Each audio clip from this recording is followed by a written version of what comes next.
Hey everybody, this is Mark with Apple Tech 128. In this video, I want to show you how you can record the HDMI output of any device.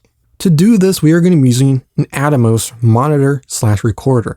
They make not only monitors, but they also do make individual recorders. So if you do not want to see what your HDMI device is sending out, you can get that as well. The one that I'm using is the Atomos Shogun Flame. Not only does this do HDMI, but also does SDI. So if you have a camera or something like that, you can use it for that as well. But you can use really any of Atomos's products that have HDMI in and out. And there's also other recorders out there. I just really prefer Atomos in the way they work. They're awesome.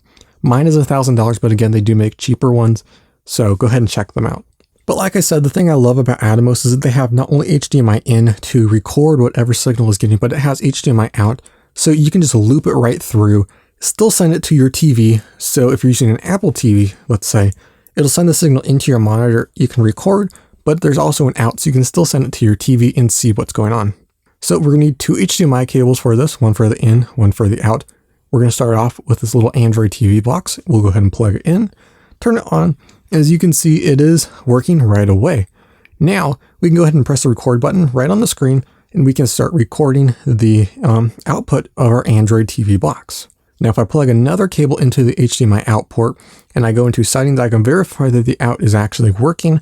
Then I can go over to my monitor and we can see that it is outputting no latency at all at full 4K. And that's one thing that's nice about this monitor that I'm using is that it does support full 4K.